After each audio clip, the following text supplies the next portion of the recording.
आप सभी को मेरा जय मसीह की। आज का जो बाइबल का वचन लिया गया है, व्यवस्था विवरण अध्याय 4 का वचन नंबर 25 से लेकर 29 तक। तो यदि आप प्रभु यीशु मसीह पर विश्वास रखते हैं, यहोवा परमेश्वर पर विश्वास रखते हैं, तो आइए आज हम इस वचन को पढ़ते हैं और मनन करते हैं, और परमेश्वर हमें इस वचन के द्वारा सिखाएंगे और हमसे बातें करेंगे। आमीन। प्रभु आपको आशीष दे। तो आइए वीडियो को शुरू करते हैं।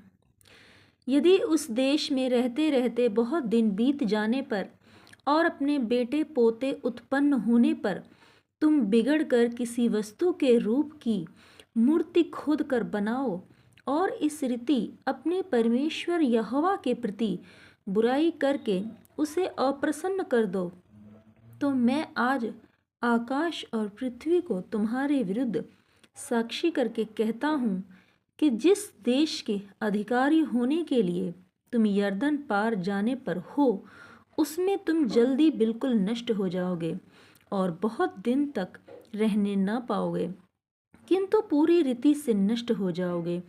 और यहोवा तुमको देश देश के लोगों में तितर बितर करेगा, और जिन जातियों के बीच यहोवा तुमको पहुंचाएगा उनमें तुम थोड़े ही से रह जाओगे, और वहां तुम मनुष्य के बनाए हुए लकड़ी और पत्थर के देवताओं की सेवा करोगे, जो ना देखते और ना सुनते और न खाते और न सूंघते हैं। क्योंकि वहाँ भी यदि तुम अपने परमेश्वर यहोवा को ढूंढोगे तो वह तुमको मिल जाएगा। शर्त यह है कि तुम अपने पूरे मन से और अपने सारे प्राण से उसे ढूंढो। आमीन, हालेलुया। तो यदि मेरे मसीह प्यारे भाई बहनों, अगर आप भी प्रभु यीशु मसीह पर, यहोवा परमेश्वर पर विश्वास करते हैं, उन्हें अपना उद्धारकर्ता मान चुके हैं, लेकिन फिर भी आप संसार में रहते हैं और कहीं ना कहीं अपने रिश्तेदारों के, संसार के दबाव की वजह से, डर की वजह से, अगर आप संसार के सामने, लोगों के सामने परमेश्वर का इनकार कर देते हैं और लोगों को दिखाने के लिए, उनका मन रखने के लिए यदि आप मंदिर में जाते हैं या दूसरी मूर्तियों की पूजा करते हैं, तो परमेश्वर का ये आप अपमान करते हैं। परमेश्वर कहता है तुम ज़्यादा दिन तक नहीं बने रहोगे, तुम नष्ट हो जाओगे, मैं तुम्हें तितर बितर करूँगा।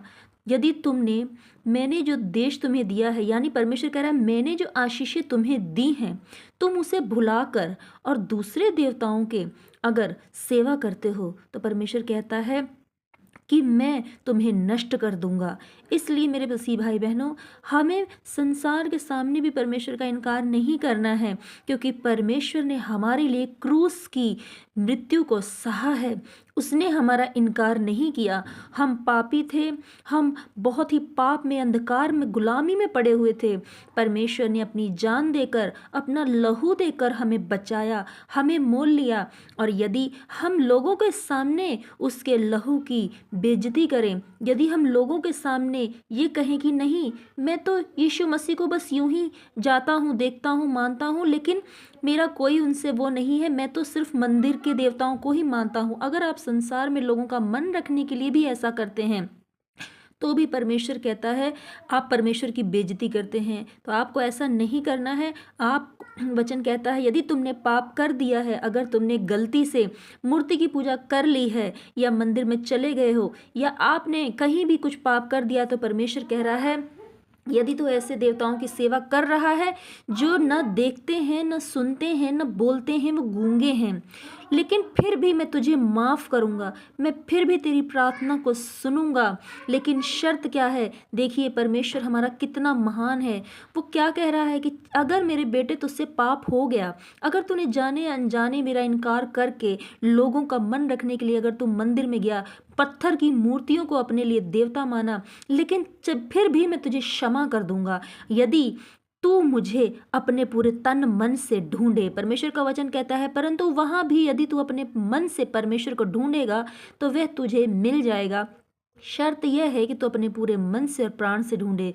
तो मेरे प्यारे मसीह भाई बहनों, आपको परमेश्वर को पूरी आत्मा से ढूंढना है, अपने पापों का अंगीकार करना है, परमेश्वर से प्रार्थना करनी है कि प्रभु मैं आपका बच्चा हूँ, मुझसे गलती हो गई है, मुझे क्षमा करें, मैं आज के बाद आपके सिवा किसी और को नहीं मानूंगा। आप परमेश्वर पर विश्वास रखें, पत्थर की मूर्तियों पर विश्वास नहीं रखें। वो आपको कुछ नहीं दे सकती हैं, क्योंकि वो न सुनती हैं, न देखती हैं, न बोलती हैं। लेकिन हमारा परमेश्वर यहोवा वो जीवित परमेश्वर है, वो था, वो है, वो आने वाला है। आमीन। तो प्रभु आपको आशीष दे आज के वचन के द्वारा। इस वचन के सुने जाने और पढ़े जाने पर प्रभु आपको बहुत अधिक की आशीष दे। God bless you all. आप सभी को जय मसीह की।